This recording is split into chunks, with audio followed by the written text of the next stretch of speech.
మరి అప్పుడప్పుడు మహనీయుల యొక్క జీవిత సత్యాలను కూడా తెలుసుకుంటే మనం ముందుకు ఏ విధంగా వెళ్ళాలి అనే ఒక మంచి ఆలోచన మరి ఈ కార్యక్రమ నిర్వాహకులు, ఉత్సాహవంతులు మరియు లక్ష్మణ్ ఎప్పుడు నిరంతరం యాక్టివ్గా ఉంటుంటాడు. మరి ఈ నిర్వాహకంలో అయినటువంటి రామకృష్ణ గారికి కూడా మరి మనస్ఫూర్తిగా అభినందన తెలియజేస్తా ఉన్నా. మరియు ఈరోజు స్వామి వివేకానంద అంటే మరి ఎందుకు స్వామి వివేకానంద గురించి మనం తెలుసుకోవాలి, స్వామి వివేకానంద ఈ దేశానికి ఏం అందించిండు, మరి స్వామి వివేకానందను ఎందుకు మనం ఆరాధించాలి అనే విషయాలు తెలుసుకున్నట్లయితే మరి ఈరోజు దేశం యొక్క ప్రఖ్యాతి, దేశం యొక్క సంస్కృతి, దేశం యొక్క కల్చర్ ఈరోజు ప్రపంచ దేశాలకు చాటి చెప్పినటువంటి ఒక గొప్ప ఆధ్యాత్మిక మహా నాయకులైనటువంటి మరి స్వామి వివేకానంద గారు, వారిని ఆదర్శంగా తీసుకుంటే మనం గమ్యాన్ని ఎంతైనా చేరవచ్చు. మరి ఒకనొక సందర్భంలో ప్రపంచంలో సర్వమత సమ్మేళనం జరుగుతున్న సమయంలో దేశం యొక్క సంస్కృతిని ఎట్లా చెప్పిండంటే మరి అందరూ కూడా దాదాపు ప్రపంచంలో అమెరికాలో చికాగో నగరంలో ఒక సర్వమత సమ్మేళనం జరుగుతూ ఉంటే దానికి స్వామి వివేకానంద అటెండ్ అవుతాడు. మరి అయిన సందర్భంగా అందరూ కూడా వచ్చిన వక్తలు ఏమంటారు, లేడీస్ అండ్ జెంటిల్మెన్స్ అంటారు.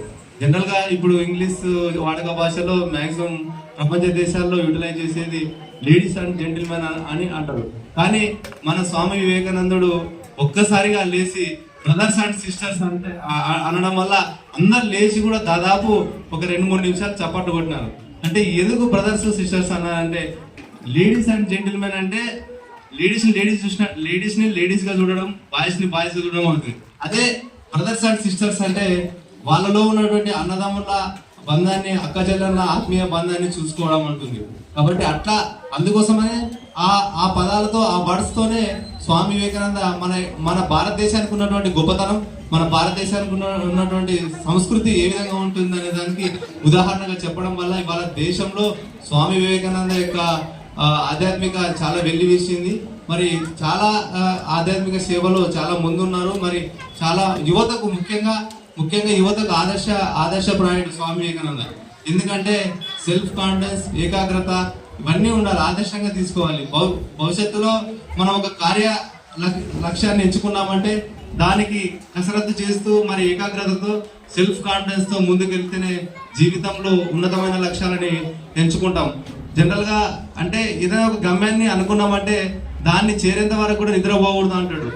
అట్లా arise awake until still top the goal. అంటే మీరు ఒక లక్ష్యాన్ని ఎంచుకున్నట్లయితే దాన్ని గమ్యాన్ని చేరేంత వరకు కూడా నిద్రపోకుండా శ్రమిస్తే ఎవరైతే సెల్ఫ్ కాన్ఫిడెన్స్తో ముందరికి జీవితంలో వెళుతారో విద్యార్థి దశ నుంచి ఖచ్చితంగా వాళ్ళు ఉన్నత శిఖరాలకి ఎదుగుతారని మనకు స్వామి వివేకానంద గారు చెప్పడం జరిగింది. కాబట్టి స్వామి వివేకానంద గురించి పెద్దలు చాలా మంది చెప్తున్నారు ఇంతకు ముందు.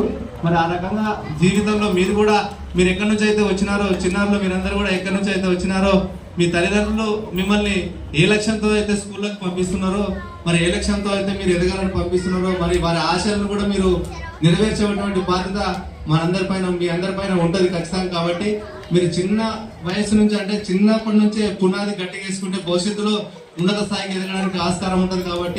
కాబట్టి ఈ కాకతీయ స్కూల్లో చదువుతున్న విద్యార్థులు కూడా మీరందరూ కూడా ప్రతి ఒక్కరు కూడా స్వామి వివేకానంద లాగా తయారై దేశానికి మంచి పేరు తీసుకురావాలి.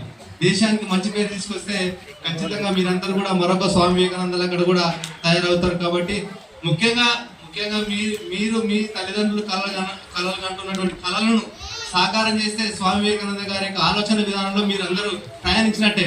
అందుకోసమనే స్వామి వివేకానంద గారు అంటారు, అంటే యువతనే దేశానికి గొప్పతనం, అంటే ఈ యువత వల్లనే దేశంలో మార్పు వస్తుంది. అందుకోసమనే జనవరి ఆయన జన్మదిన సందర్భంగా కూడా జాతీయ యూత్ డే సెలబ్రేషన్స్ జరుపుకుంటాం. కాబట్టి ఖచ్చితంగా భవిష్యత్ తరాలలో యువత ఆదర్శవంతంగా ఉంటేనే భారతదేశం కూడా ముందుకు వెళ్తుంది అన్నింటిలో. కాబట్టి యువతకున్నంత ఉక్కు పిడికిలు కానీ, కండరాలు కానీ, మరి అయితే ఏదైనా అనుకుంటే దేశాన్ని మార్చగల శక్తి ఒక యువతకే ఉంటుంది. కాబట్టి ఖచ్చితంగా మీరందరూ కూడా ఆ స్థాయికి ఎదగాలి భవిష్యత్తులో. ఇంకొకటి చదువుల్లో కూడా మీరందరూ ఇప్పటి నుంచే, అంటే ఇక్కడ దాదాపు 10th వరకు ఉంది క్లాసెస్ అనుకుంటా మేబీ.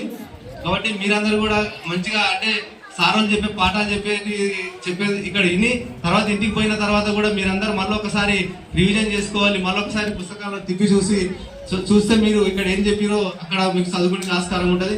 అట్లే అదేవిధంగా క్రీడల్లో కూడా మీరంతా ఆటల్లో కూడా మంచి శక్తి నైపుణ్యాలను పెంచుకుంటే మన మైండ్ కూడా షార్ప్ గా పనిచేస్తుంది.